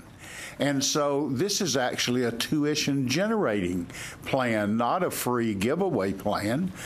And so I do believe that this, and you know, you hit us with so many unfunded mandates. You just hit us with one a few minutes ago on we got to bring in 2 external reviewers from out of state to review our graduate programs. Now, supposing we have 140 graduate programs at University of North Texas that have to be reviewed every 7 years, that's a $100,000 a year unfunded mandate that we just got. Now, this isn't even an unfunded mandate. They do at least enroll in graduate programs once we give them a course or something, or tuition waiver, or whatever we do, and pay tuition after that. So I'm not suggesting it's a bad idea. I'm suggesting that there'll be a lot of opposition to it from institutional leaders. My name is Judy Abbott. I'm at Stephen F. Austin State University. I wanted to piggyback a little bit on what the gentleman said just earlier about partnering with public schools for our student teaching. And our commissioner said that the schools that, like these 20 schools that might receive waivers, would be schools that would be well situated to partner with ISDs. But on the other hand, the schools that we really need to be working with are the schools and ISDs who are not performing well. And so these 20, which are likely not to be spread across the state, that is a good idea. But what we really want is ways that we can get our teacher ed program and our student teachers and field experience hours and clinical hours really working in the schools that are struggling the most, which may not have necessarily the highest performing teachers, but we want our students with the higher performing teachers, but we want the highest performing teachers in the lowest performing schools for us to be working with, because we want to make a real difference with children in Texas.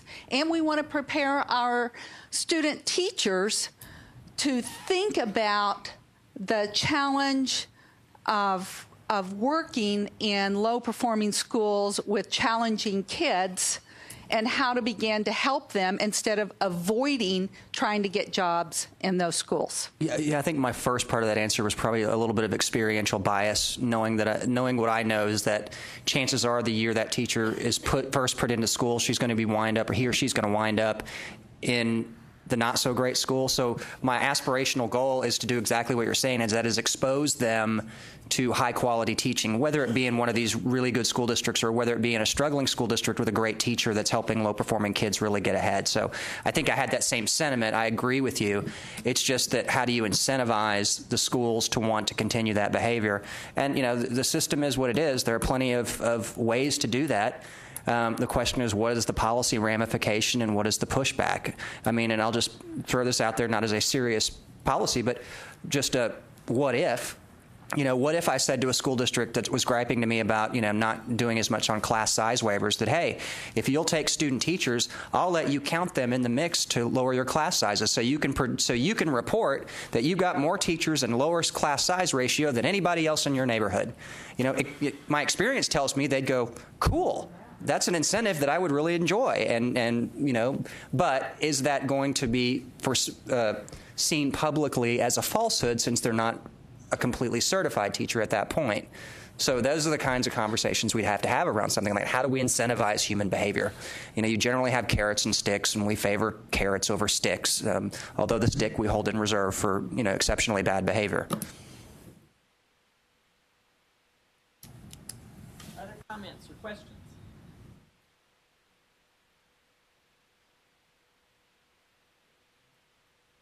Yes.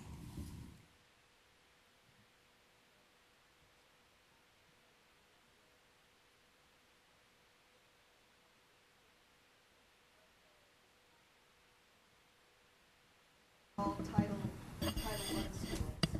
It sounded like the assumption was have some of the complex issues, and I'm not going to make that assumption, because there are lots of high-performing schools that have wanting to prepare to, yes, and that's where I'd like to see pre-service replaced, so they can see what do highly qualified teachers do that engages, students in learning, no matter what their background. Yeah.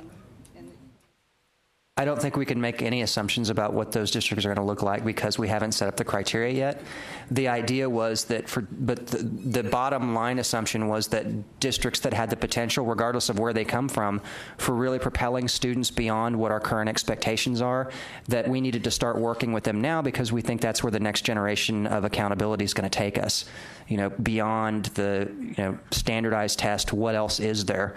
And thinking about what a next generation of accountability would look like. So it could be a variety of different schools. I'd love to see a good mix of urban and rural and Title I and non-Title I, and be able to look at different student populations with different challenges and see how we maximize potential in all of our students.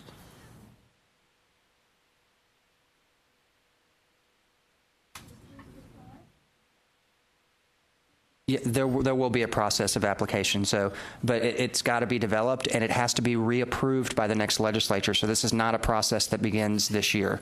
It's something that as we're developing the new accountability system, we're already looking beyond that system to what's going to happen next, so that we have a coherent system, not for just the next couple of years, but for the next couple of decades. Other questions, comments? I think your original question was wanting to know what we're doing to build stronger relationships. And I know at the institution in which I'm working, we are doing some of the very typical things, such as, really trying to make our P16 council meaningful and lively and highly involved, but we're being pretty successful with our grants and partnering grants between our public school partners and our institution, and those are grants that are coming from the ISDs as well as those that are coming from the university. So we're doing that. We're fortunate in our local area to have a couple of new superintendents who came knocking, as they came into the position, came knocking at the door of the College of Education saying, we're wanting to work with you. And so, serving on their councils, they're serving on our councils, our trying to find money together, and then our trying to work with them, with the schools that are not performing well. And they're coming to ask us to partner with them, particularly in the schools that are not performing well, or things that are going on in East Texas. I'm wanting to know, are there other things that I could be doing, should be doing, might be suggesting? Well, you essentially anticipated the issue I was going to raise based on the questions and comments we had just prior to your comments. How much is, for example, an issue as critical as placing teachers or pre-service teachers in clinical situations? How much is that a function of the good relationships that exist at a local level between schools of education and districts? How much of it is a function of how effectively the two sectors help each other out? I can imagine when I was on a university campus, we solved this issue by forming partnerships. I was in Los Angeles. And at that time, the Los Angeles Unified School District was divided into clusters, and we would work with the cluster superintendents, and we would develop very strong partnerships. We'd arrange for some of the principals to be lecturers in the UCLA School of Education. We did other things that created partnerships. So when we asked the cluster superintendent, can we place 15, 20 more pre-service teachers in clinical environments in your schools, knowing that there was work involved in accepting that partnership? They were eager to help us out. And so I wonder if we're doing all we can to create that kind of partnership. I would hope that the deans of education would reach out to new superintendents and say, let's get together and talk about how we can work effectively. And we don't do that as much as we should. One of the things that, is this on? Yeah. One of the things that we've been doing at CREATE for the last few years is we do something called a professional development series, where we ask our universities to bring teams of people, from a combination of the university faculty and school district faculty, to work together to develop research centered on teacher quality and effectiveness. They worked together 3 different times. One year it was 4 different times over the summer to develop research questions jointly, to develop a design jointly, and we vet it. We bring in consultants from out of the state, well-known researchers to work together. And we've been full up for the last 3 years, and this year we're able to fund, and we offer them a little bit of funding, really a little bit of funding, to then enact the research. And we have 5 university teams this year that will be doing joint research with their partners. And often the research departments at a school district it's one person. So, for example, Permian Basin is doing research on AVID with its school district. Texas Tech, I believe, is doing research with Lubbock that was jointly designed, not research but research with. And I wish I could remember the other 3, but there were 5 really strongly developed designs. So that's another thing I think universities can do to build the relationships and to support each other. University faculty need to do research. They should be doing research, but to do research that we at CREATE are calling responsive research, research that responds to the needs of their clients, their public school districts. So we think that might be a suggestion for others to do. They don't need us necessarily to broker that. Good. I could not agree more. Some of my biggest frustrations with research have been kind of pointless studies that never end and that don't inform public policy. One of my frustrations in dealing with them is not, doing research for, and this is part of the discussion we're having nationally, and I think in this controversy in the state is how do we, foster research that does exactly what you're saying and informs public opinion, but we don't want to limit the research that could lead to something really great. So we're trying to balance that right now. But I remember one of the first research projects that I saw that blew my mind was going to be a proposed study of mercury emissions and the relation to autism in certain communities in Texas. And I tried to talk to the researcher and say there's a fundamental disconnect here, because in this school district that you're going to be examining, the reason parents of children with autism are in that school district is they have one of the best special education programs in the state, and they move there. So the incidence of mercury emissions in that community may have no correlation whatsoever to the number of kids with autism in that school district. It's the fact that very savvy special ed parents heard about it, moved there. So those are the kinds of things that we were struggling with initially, and I think continue to struggle with. Yeah, what impact might it have on the relationship between your institutions and your surrounding school districts if, for example, you set up some kind of program? Most of you have doctoral programs, and if you went to those school districts and said, what kinds of problems do you have that some good research might be able to help you solve? And what if we assign some of our doctoral students to help you solve some of these problems? For instance, let's take a look. Let's honestly take a look at the data on Texas SAT scores and the drops we're seeing in writing and reading and really get an answer as to why. I mean, I've got the data. I just haven't been able to dig deep enough to see where the disconnect is between what we're doing in instruction, what we're doing in assessment, and why that's not translating and why there's not a proper alignment between our curriculum standards, our classroom instruction, and more positive outcomes on SAT. Now, I recognize that our student population taking the SAT is increasing and becoming more diverse, but that still doesn't completely explain to me the level of drop that we've seen in the past several years. Research like that, I think, would be groundbreaking and really helpful. I just wanted to make a comment about the fact that in my divisions, we've merged into one. So we have monitoring visits and certification and fingerprinting. And a result of that has been that we're finding that they're very connected, and that districts call us all the time they want our advice. Sometimes it isn't even about certification. They have, of course we can't answer questions outside of that, but the fact is that they're calling and they want guidance.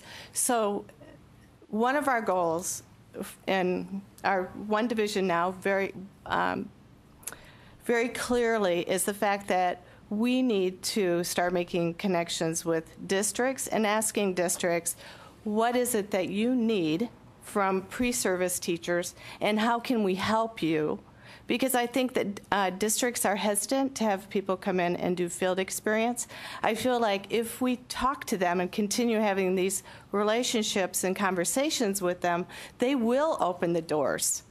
But we have to be advocates for the districts and for the pre-service teachers, the teachers that are going to be first-year teachers. And one of the most amazing things that happened this summer that you all will hear about very soon is the principal surveys. And I talked to superintendents across the state that they were wondering why we never asked before. Why didn't you ever ask our principals to give you feedback about first, second, and third-year teachers? Because they are in contact with those teachers and they can help guide educator preparation programs. So we're gathering that data. We only had 1 out of 42,000 principals say that they would not answer the survey, and it was simply because they did not have access to technology, which was another concern in itself. But that's our goal, and our vision is to make sure that we make these connections across all different divisions and make those connections with curriculum and Project Share and find out what do you see as being one of the biggest issues that you're dealing with, and how can we help you? I think that's a good point, too, because if you look at the communication capacity of something like Project Share and having access to 355,000 educators' email addresses and have and have those forums for feedback and be able to post questions in a forum and without having to do a paper survey that comes to a campus and gets looked at and stuck in a box. Oh, here's another stupid thing from TEA that we've got to fill out and send in, but more of a concise online response capability. I think it could help you communicate with school districts, could help you communicate with the coordinating board and other institutions of higher ed, and I think it could help them communicate better with you. I have a question I want to pose. I'm Judy Labredo, and I'm the Assistant Commissioner for the Division of P16, where Dr. Barnes and I work very closely together. We have hit each other real hard when it comes to the preparation of teachers, and I have been a dean of education. We, since the standards have been combined into TEKS, the College and Career Readiness Standards, have been working across the state with the faculty collaboratives to work with your faculties, arts and sciences and educator prep, to really understand the college and career readiness standards and to infuse them in the preparation of educators. My question is, in terms of the fact that even though administrators have already been teachers, they have climbed that rank to get into the administrative arena, but they are the instructional leader of a campus. They are the ones where that buck is going to stop if their students are not performing, because they should know what is happening in every classroom. Are you doing things to retool how you prepare these new administrators that are coming into an entirely different academic performance standard so that they fully understand the college and career readiness standards? The preparation of that pre-service teacher is at the very beginning, but we've got people that are coming back to you now to be administrators that are not coming through that original teacher prep program. And that's also, I think, a component that we've got to begin to address, because it doesn't just apply to a principal, it also applies to supervisors, it applies to superintendents that are coming into a different type of system they're going to be held accountable for. I had this conversation, Dr. Barnes and I did this morning with our commissioner I even had it at a meeting when I went to in August with Dr. Darling Hammond, and I said, you know, we keep talking about teachers, but we've also got to go to the very top, because those are the ones that are running the systems and the ones that teachers are depending on. So I posed that thought, if some of you have done something, I would be very interested in knowing. We've had this discussion a lot in our unit. Well, I wanted to provide an example from the University of Texas at El Paso. And one of the ways in which we create these, strengthen the connections with school districts, is through a regional induction consortium. So this is led by the Dean of the College of Education, with ample participation from the Service Center, from 8 to 10 regional school districts. And this is an area that has been a question that has been of great interest for obvious reasons to our local school districts. And so it is linked to the preparation of administrators, to the preparation of teachers, but of course focuses on strengthening those novice educators and novice administrators in those school districts as well. UTEP's College of Education prepares at all of those levels. So there are interns and others involved, as well as those beginning teachers and administrators in the school districts. This is a grassroots kind of consortium which meets much more often in the community than it does on the university campus, but has a great deal of community impact, and has actually been able to track its impacts over time. It's only been around really for a couple of years, although it has a longer history. And that's one way, going back again to some of our earlier discussion about professional development schools, in which principals and administrators see the value in partnering across school-university partnerships. It benefits everyone. It's a win-win at many different levels. So again, this example is a regional induction consortium, and this is an organization that has been in place for a few years in El Paso. And how do you define the geographic region? This geographic region is defined throughout by the El Paso County. So there are 8 to 10 school districts that work closely with UTEP, where, of course, there are a number of alternative educator preparation programs, but the vast majority of their teachers and administrators are prepared at UTEP. They've worked with UTEP for years on a number of initiatives. And so originally these were retention events, and then they became induction events. And over time, they've become an induction consortium that is, as I said before, it was initiated at the university, but led now by those 8 to 10 school districts.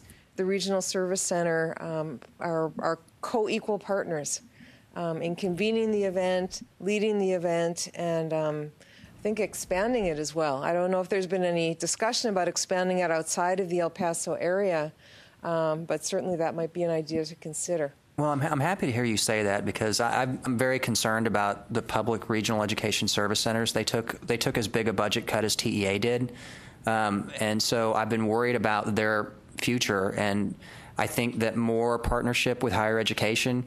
I think there's a lack of understanding in the legislature how critical they are to the reforms that the legislature wants us to implement. Because if you look at a state that doesn't have a regional structure, the people out in school districts don't necessarily care so much about what the people in Austin say, but if they have local people who work with them on a daily basis, they're much more open to new ideas and collaboration through those regional centers. So I'm glad to hear you say that, and I think we ought to continue that dialogue, particularly with the overall area between public ed and higher ed, focusing on some regional solutions there.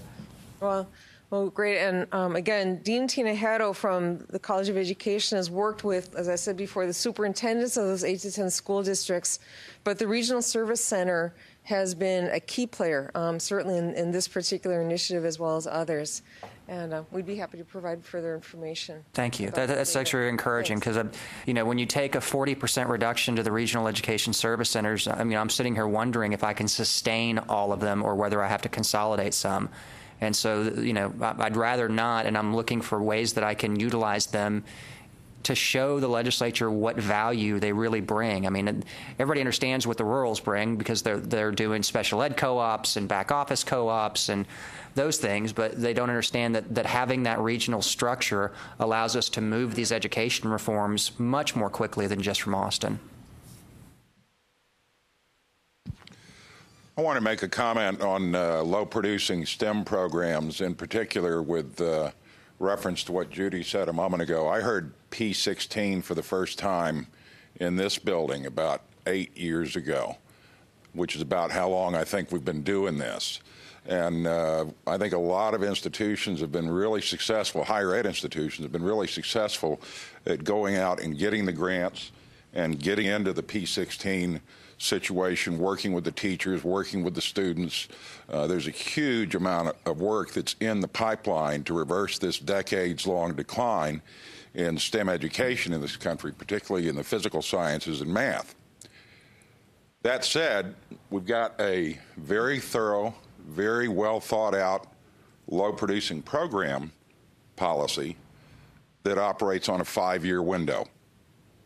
And we are, at this point, I think a little over half of the public physics programs in Texas don't meet the criteria for the 5-year window, which is fine for what it is, but my point is that I think we really do have a huge wave of K-12 teachers and students coming up behind us, and we're closing the spigot on them right as they're about to arrive in higher ed. Wouldn't that $50 million scholarship opportunity? There are a couple of responses. I don't know what the total number of STEM programs that are subject to phasing out is, but I can tell you I do recall that closing all the STEM majors that are low producing would eliminate about 1% of the STEM graduates Texas is producing. No, I think it's I don't know if the 1% figure applies to the last year for which we have graduates or whether it's a 5-year number. Kevin, do you know? Last year, by the way. Yeah, Kevin's looking it up right now, so we'll tell you whether it's a 1-year figure or a 5-year figure. I can tell you, I had a meeting with some representatives of physics departments this morning, and I can tell you what I told them. And I told them, this is all up to you. If you can't find a way to produce 5 graduates a year, if you can't find a way to recruit and retain students, then you don't deserve to be placed on life support. You need to produce. And we've been saying for years at the coordinating board, it's very clear that we are not going to produce anywhere near the STEM graduates that we need unless universities, community colleges working together aggressively recruit students into STEM fields and then give them the academic support they need in order to complete the programs. You've got to do both. And the programs that are subject to being phased out haven't done either, and most of them have done a very poor job of retaining students.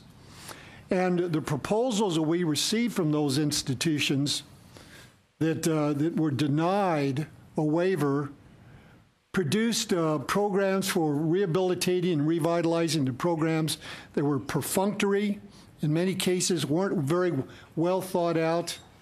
And we simply, we cannot justify in this budget environment sustaining programs like that. I wasn't suggesting that there's a problem with the way the low-producing benchmark graduated last year. People who graduated last year with a physics or a chemistry or a math degree were 9th graders when we started paying attention to this. And we know that we've already lost them by that point, which is why we put so much emphasis on getting these kids in the middle schools. So I'm not suggesting there's something wrong with the low performing or the low producing programs criteria, other than perhaps the window is not taking into account what's been happening in P16 over the last 8 years. Well, we took a look at making a determination about closing programs and providing waivers. We looked at the trend lines. And we looked at how many students, if there'd been a significant increase in the number of students being admitted to majors, we took that into account. But we also looked at very low retention numbers and said these programs are simply not helping the students succeed. And that's something that we have to address. That's one of the reasons that one of the metrics for the outcomes-based funding proposal was producing STEM graduates and STEM teachers, because we wanted to create an incentive for institutions to do a better job of enlisting students in STEM disciplines and retaining them.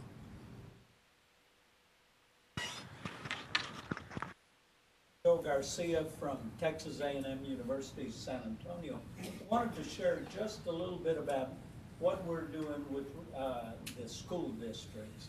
About 2 years ago, the university began working with the school district superintendents.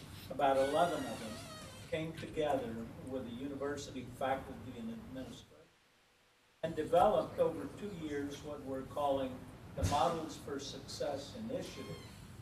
And the first model that we're working with is teaching and learning. And in that, the 11 school districts came together, put the model together, and this semester we have the first group in a pilot program, and we're doing it with 5 school districts. And in these districts, we're going out and actually teaching certain within the school district. The school district has assigned a mentor to those students. Then we have a liaison, university liaison with those school districts. Then we have a number of meetings along the way with the college and with the president at certain times. And for the mentor teachers in the school district, we're having to fund those or look for some private funding. We're looking at possibly a 3-hour course, graduate course at the university, or possibly an iPad. If we get the money, we'll be able to provide them an iPad for doing the mentoring. We're going to do this for a couple of years as a pilot program, then evaluate it and put a resource package together before we can expand it more. But we have found, we just had our kickoff recently with the 5 school districts, and many of the other school district superintendents were in attendance. And basically went out to them and said, what are we not teaching our students that they need to be ready on day one to be good teachers? No, I think that's critically important, and wondering myself what incentives we at the state level can offer for that mentoring as well. And maybe we can talk about it qualifying for a percentage of professional development hours and giving credit for that. I believe you already can. You already can? Okay, yeah. Well, Not very many people know that. Yeah. They don't know that. As you know, I've been, Joe, I've visited your campus several times, and I've been extremely pleased that from the very beginning, the inception of that campus and its new permanent site, that there's been an emphasis on teacher training and working closely with the P through 12 systems in the area to really improve educational outcomes throughout the educational pipeline. And given where the school is where your institution is located in South San Antonio, that kind of cooperation is absolutely essential for the success of Texas A&M San Antonio. I've been very pleased that UNT Dallas has recognized the same priority that the institution simply won't be successful unless it works very closely with the neighboring school districts to improve academic performance. And once again, we just, it's good to hear about these examples of cooperation between public education and higher education, but we still have a long way to go. And we cannot succeed in any of the work we do in higher education unless we work very closely to improve success in public education. Good afternoon. Can you take one more partnership example? Sure. I'm Jill Burke from Tarleton State University, and for about almost 25 years, we've had a partnership with about probably on average 70 area schools. It's called the Effective Schools Project, and it's changed over time depending on what the need is. But basically, it's a professional development partnership that the schools join voluntarily. We pool funds. We provide professional development. Throughout the year, we attend as faculty, so we're learning side by side. Our student teachers attend, the mentor teachers attend, the public schools folks attend. So it's truly a collaborative effort, and through that, we have established relationships that make all kinds of things possible. So we're talking about the collaborative research. So our ongoing question is, what needs do you have? What questions do you have that we can help answer through research? We have mentor teachers that we place our students for field experiences there, and over time they've come to understand that having our student teachers there, because they already have this wealth of experience and expertise, is a benefit to the students in their classroom, that they're going to help improve student achievement simply by making wise use of another teacher in their classroom. We also do provide them with a mentor teacher card that looks kind of like a credit card, and it's very interesting. The culture has developed over time where they value that. They can use that for free admission to athletic events, cultural events, as well as scholarship for the first graduate level class that they take. So I'm sure there are lots of other benefits I could go into, but that relationship that we've had over years, and it changes. There are new schools come, there are new administrators. I spent the summer going to visit with the newest superintendents so that I could be familiar with them.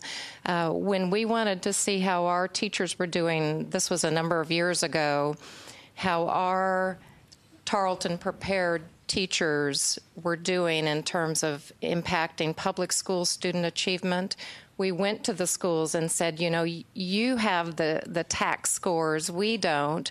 Is there any way we could look at that? And every single one of them said, sure, we'll provide those for you. And so we could look at how Tarleton teachers did compared to non-Tarleton teachers. And then we went back and revised our program by increasing the number of mathematics courses that they took. So anyway, I just want to share one more example of a partnership. Do you have any trouble placing your pre-service students in clinical situations? No, because they go to those schools. They go to other schools as well if we need to. But those schools say, because of our partnership, we want first choice.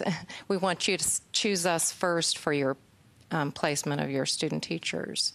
So, but again, it's a long-standing relationship that we have to keep renewing. And it's hard to build those relationships. You have to really work at them, and they can unravel very quickly if you don't work hard at it. Thank you. My name's John Trant. I'm the Dean for the College of Science and Mathematics at UT Pan American. One of the partnerships that I haven't heard much about is probably one of the reasons I'm here, is that the collaboration between the College of Education and the Colleges of Science and Mathematics. Actually, a lot of my graduates end up being math and science teachers.